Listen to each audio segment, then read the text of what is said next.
Hi, everyone. Judge Andrew Napolitano here for Judging Freedom. Today is Wednesday, May 31st, 2023. It's about 11:45 in the morning here on the East Coast of the United States. Phil Giraldi joins us now.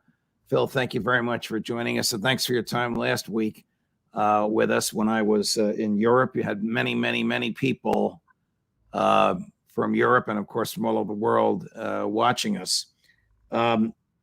Since you and I spoke last, the Ukrainians have exploded some drones in a residential area 10 minutes or so from the neighborhood of President Putin's official residence. There's a picture of it. Tony Schaefer says that is either a 500 or 1,000 pound payload. That's a significant explosion. He asks us to look for the red at the beginning. We'll let Gary run it one more time because he says that red will tell an ordnance person. I know you're not ordnance, neither am I.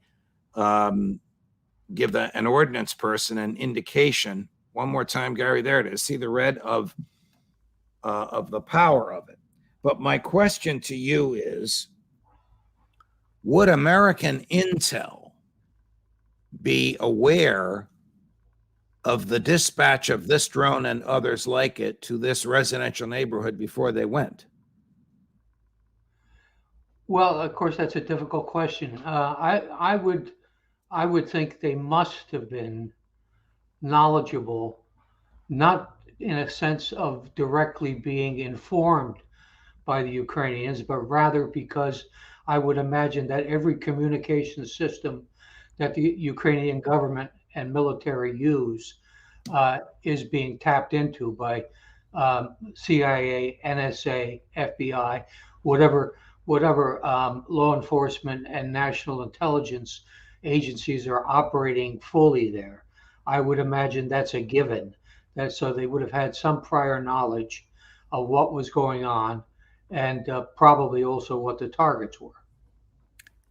And would they have reported that prior knowledge to their bosses in Langley and from Langley to the West Wing? I mean, stated differently, would American military and political leadership have been aware of these drones being aimed at a residential neighborhood in Moscow before they were dispatched? Is that more likely than not? I know you don't know the precise answer, you weren't there, but is it more likely than not, based upon your sources and your experience, that American senior military and political leadership would have known about this? Well, given the fact that an attack on Moscow of this nature, which will escalate what is going on in the region there dramatically, I would suspect, I would believe that any field intelligence like this collected would immediately be shared with the National Security Council, for starters, and also with the president. This is a significant move and one that is quite dangerous in terms of moving this war to another level. And of course, the Russians might make the assumption that this ordinance and the intelligence behind it to do the targeting came from another party, like the United States.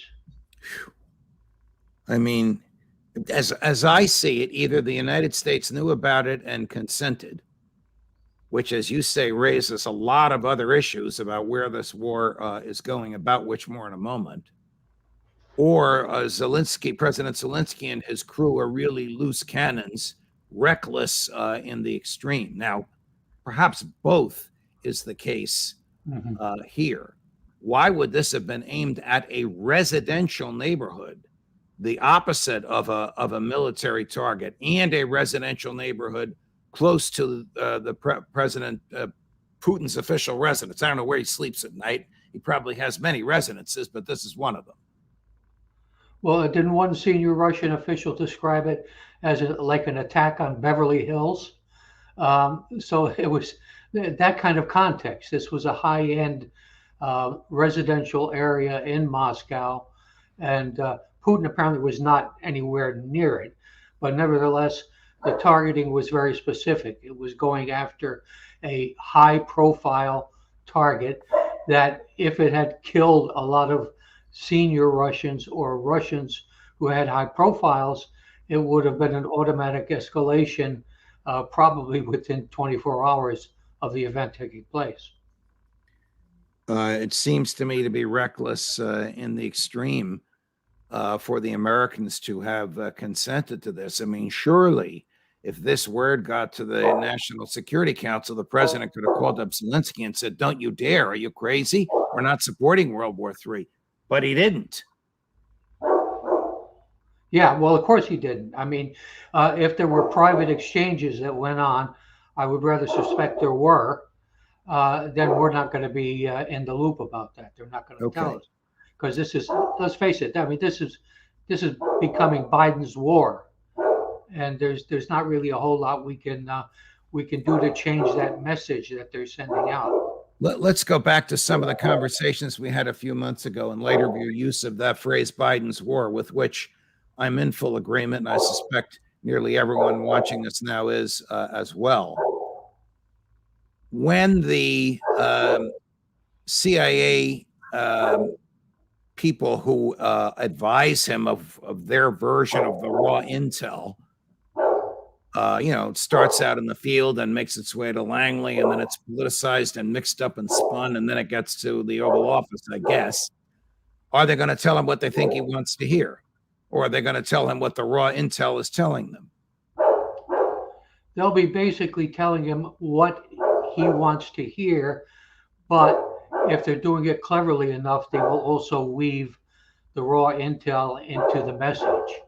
So it depends on how good the briefer is. If you get a guy like Ray McGovern, who was a top level briefer, who also has Russian language skills, he was a guy who would be able to do this very skillfully.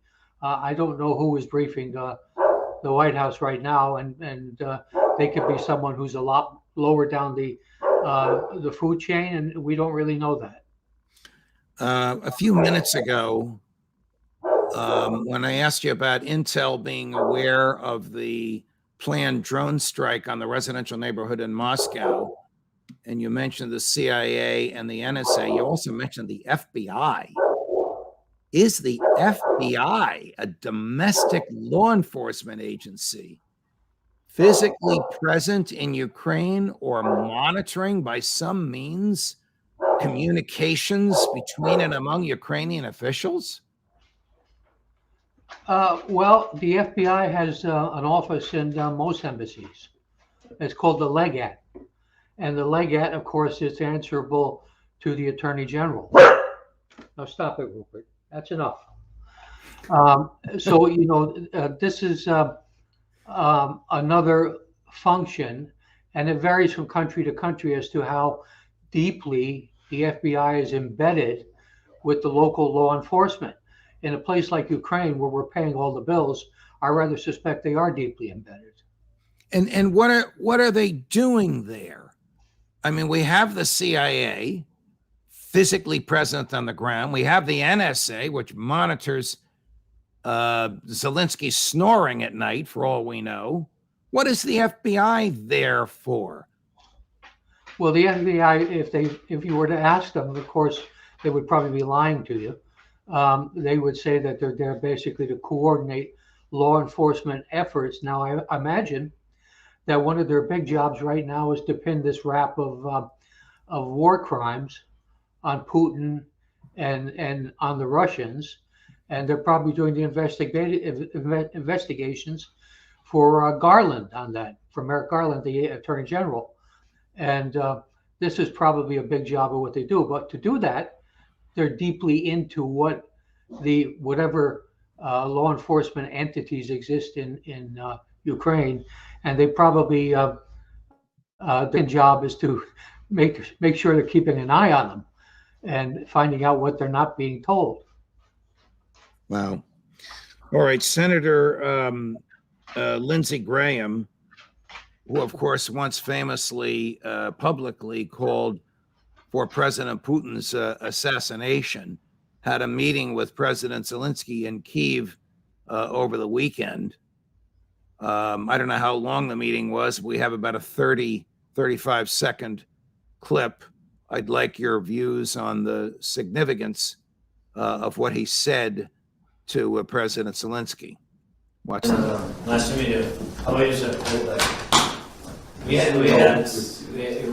have, I think, the full meeting. Thank you very much. Thanks, United States people of the United States, for all big support. Thank you so much. Free or die. Free or die. Now you are free, Yes. and we will be. And the Russians are dying. It's the best money we've ever spent. Thank you so much. Russians are dying. It's the best money we've ever spent. Hyperbole or recklessness? Well, this is extremely reckless. And the Russians responded to it by putting him on a list. The fact is, this guy has been a loose cannon since forever. And he gets away with it because there's always been kind of what I would call the McCain wing of the reckless use of force in the Republican Party. And Lindsey Graham has been a major part of that. I think it's insane. Even if you believe it's a great idea, you're killing Russians and your money is being well spent, you don't say it. And, this is just another message to the American people that our government, in a bipartisan sense, is out of control. And this is a tragedy. I mean, this is a reckless poking of the bear, if you will, and almost a gloating. If you saw the look on his face, you almost can't blame them.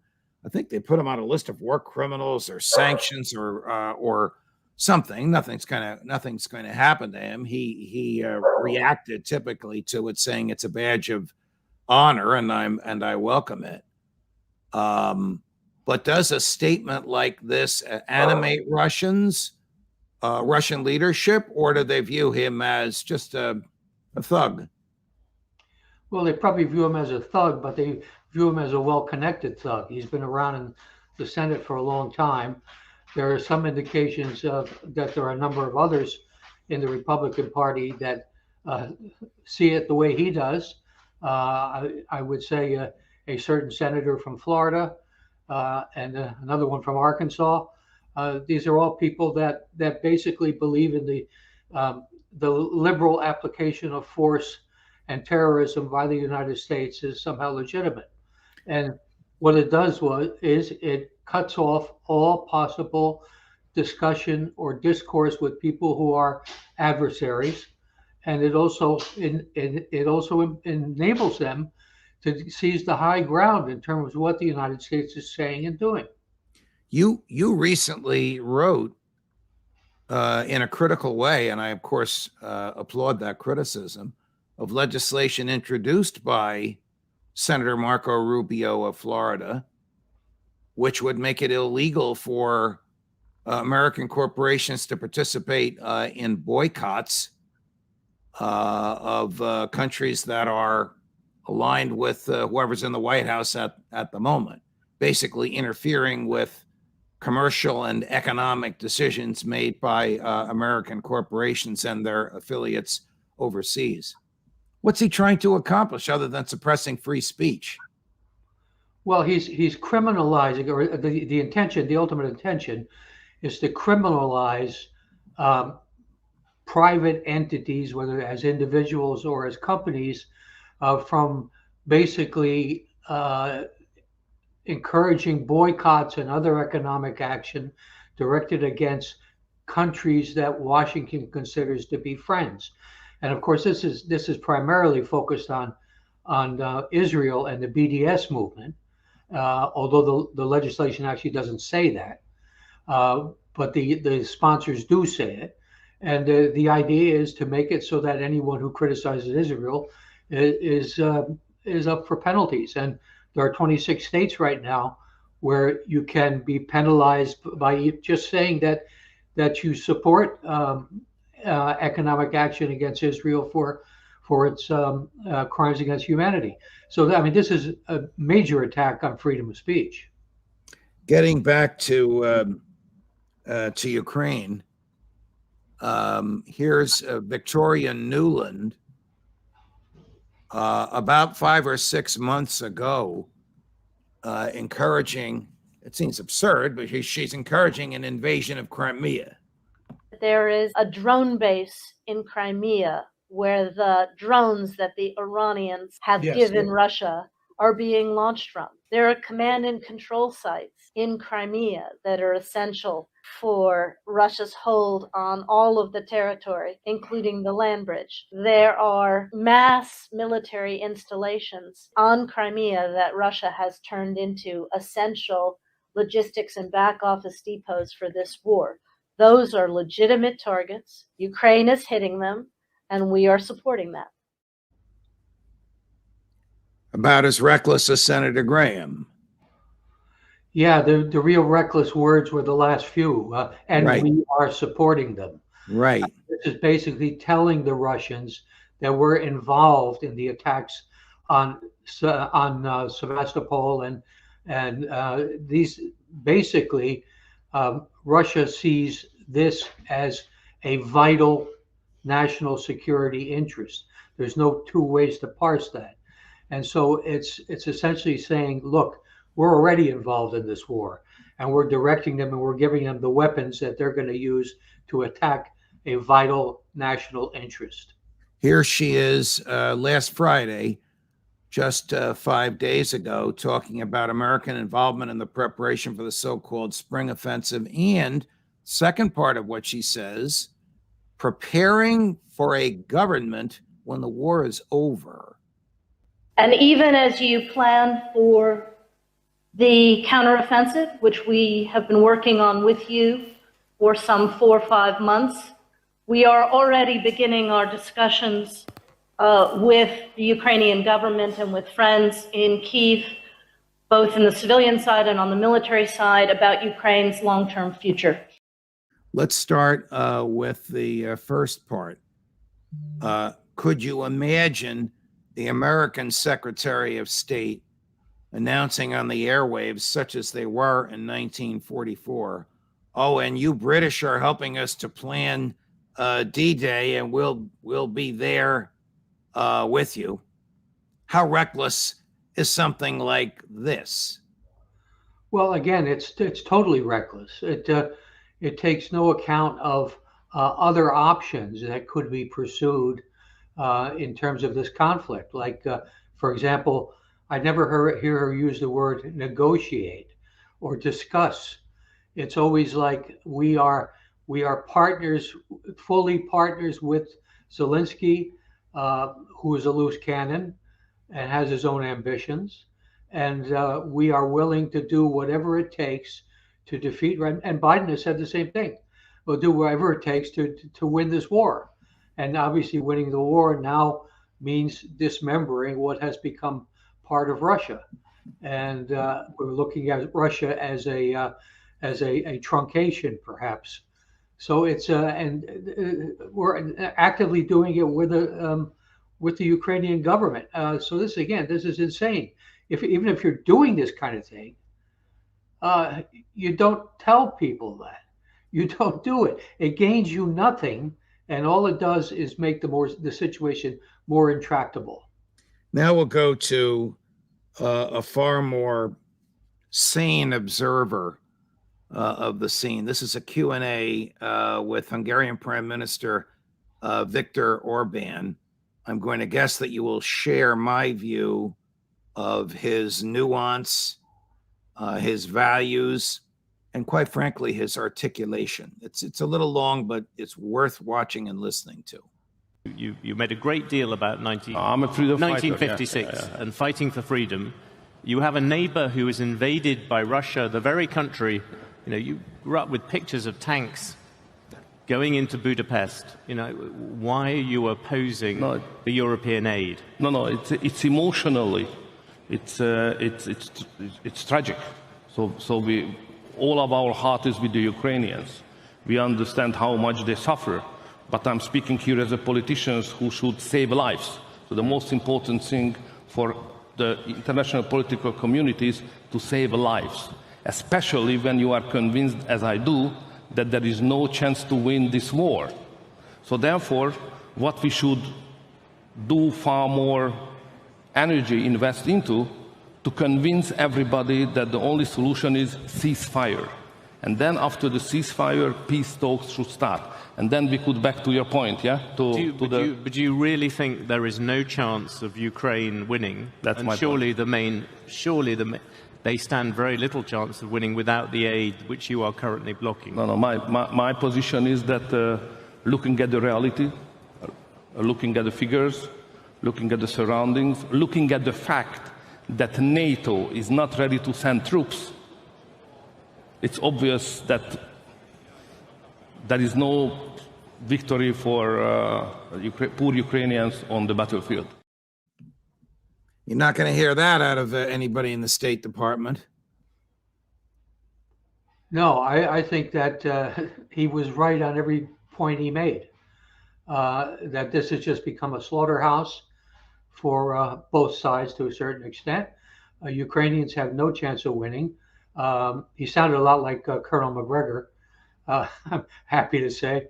And he's basically saying the more you prolong this, you're just killing people for ultimately no reason.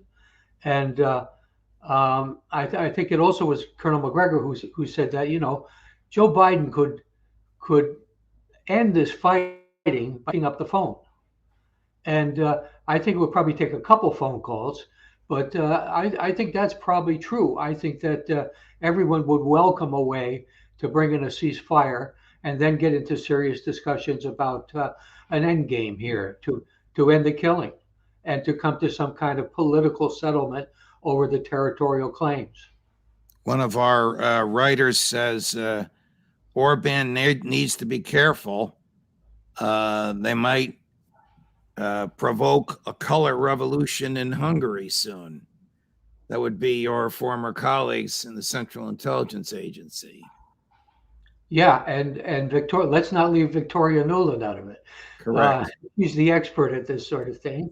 Correct. And there has been, as I'm sure you're aware, considerable pressure from the U.S. Embassy in Budapest attacking the Orban government on various levels. And this has been unrelenting in the last year or so. Well, Phil Giraldi, always a pleasure, my dear friend. Thank you so much for joining us, for your time, and for your comments. Thank you. We'll see you again soon. More as we get it, my dear friends. Judge Napolitano for Judging Freedom.